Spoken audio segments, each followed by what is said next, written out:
The first site I want to discuss is Heron Playground. Okay, this playground is located in South Philadelphia, and began construction by the City of Philadelphia as well as the Philadelphia Water Department when they began their initiative for Green City Clean Water. And it was in order to come up with low-tech ways to manage the city's stormwater runoff. Before the plan was implemented, the city was basically a deserted concrete lot in this area. Now it's 13,000 square feet all around, and the area has been transformed into a water management system that has been disguised as a playground, as you can see over there.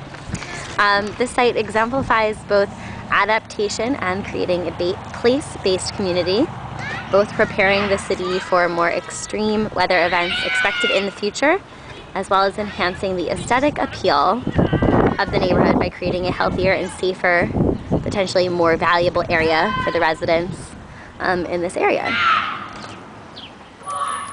Okay, Green City Clean Water is a 25-year plan that is supported not only by the Philadelphia government, but also the Environmental Protection Agency and the local Department of Environmental Protection, as well as the Philadelphia Water Department. This project was also planned in collaboration with the Philadelphia Department of Recreation. The high-level support here is very necessary for the project's success, as its budget was initially set between $100,000 and $500,000. Having a long-term plan in place is really essential for adaptation strategies because they can take several years to pay off.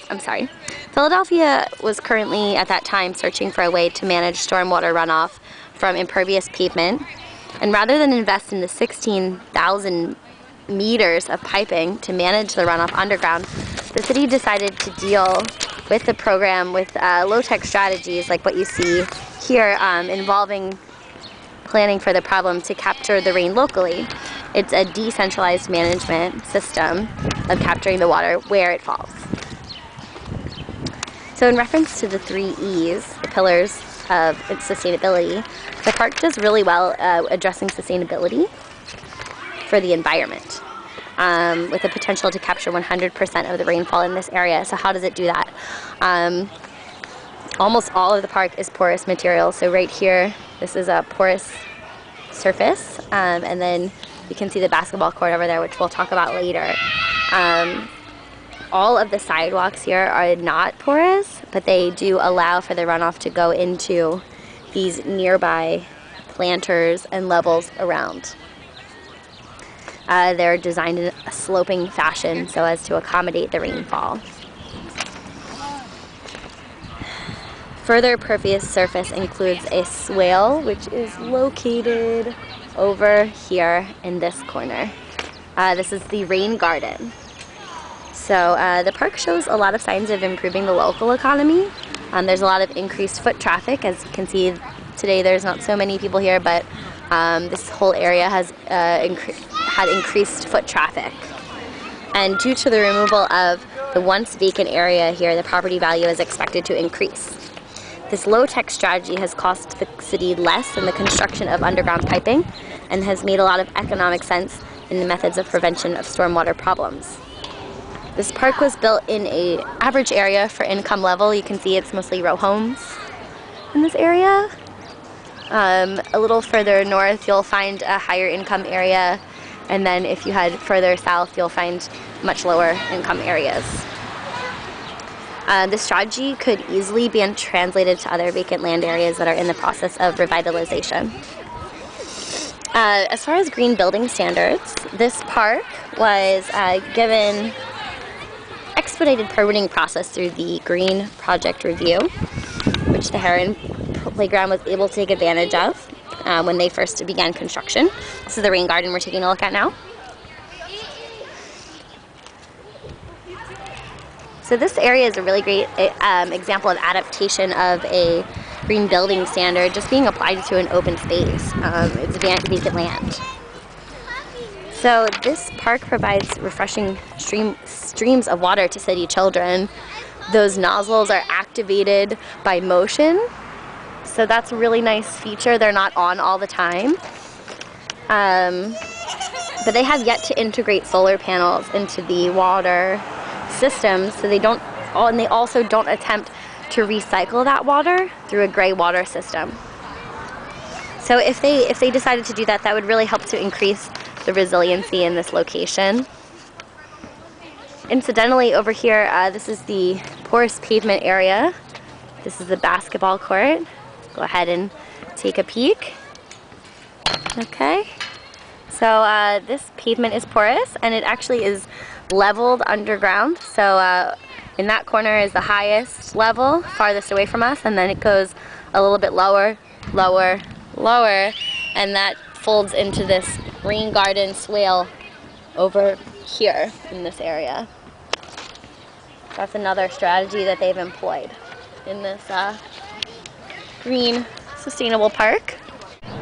They've also chosen to plant several indigenous tree species and plant species, so there isn't a lot of tree cover in that park itself. But if you just take a look over here, in this rain swale they spent a lot of time researching and deciding on species that would be really suitable for this land area, so that's another feature of this park.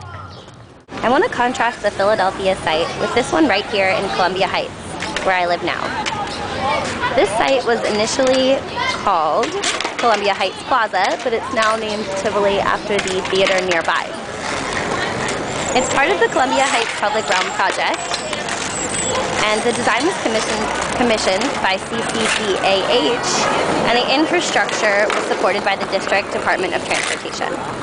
This project began in 2003, about 5 years after the Columbia Heights Metro opened.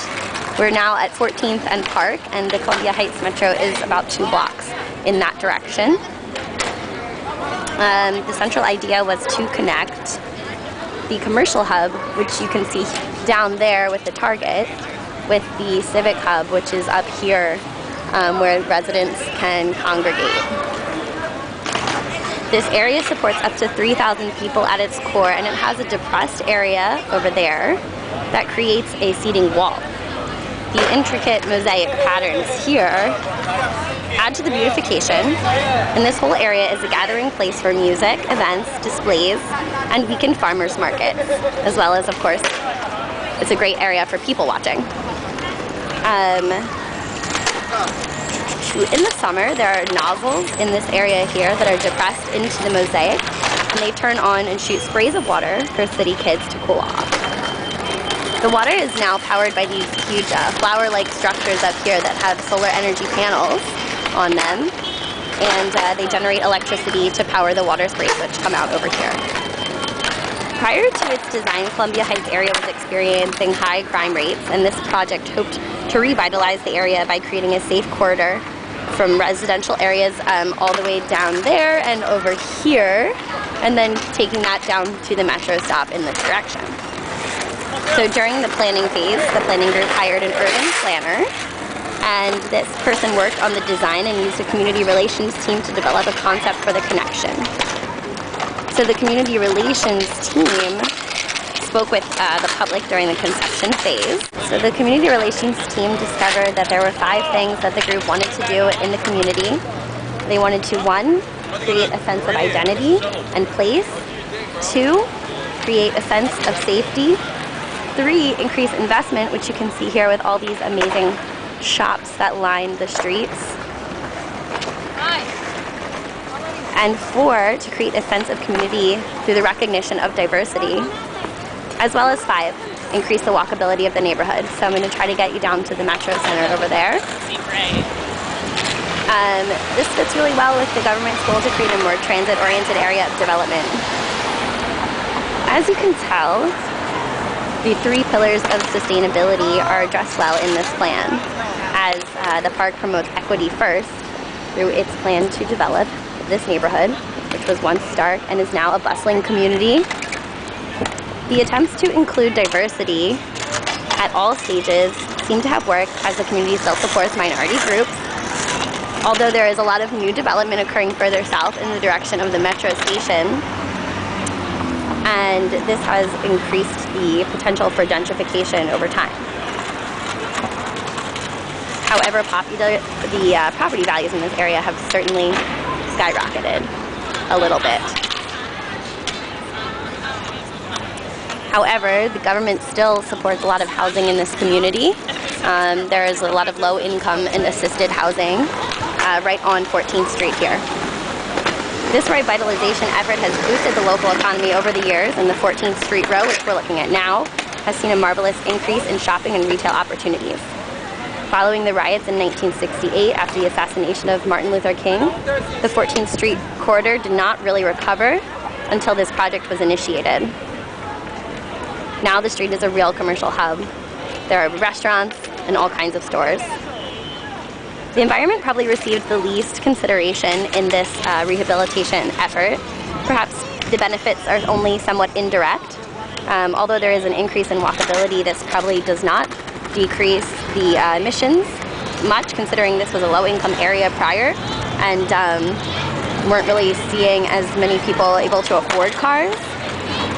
There are solar panels up there, as we discussed, but they only power the water generated by the fountain, and that was an unnecessary need before. So debatable how much that was really able to work for the environment. Okay, and lastly, there is a farmer's market that congregates here in the summers and spring and fall. And this is really nice because it probably encourages the support of local produce, which can definitely reduce emissions and contribute to sustainability. The concerns over the environment here are much less emphasized than in the Philadelphia plan, and this is why I wanted to contrast the two. It seems the Philadelphia plan had set its goals on the environmental side, while the DC plan had set its goals towards revitalizing a downtrodden neighborhood. Both areas were able to achieve their goals, but it seems that both fail to incorporate all three E's in their initial plans, despite high levels of support throughout the government, public and investment, and the use of urban planners in their design. Okay.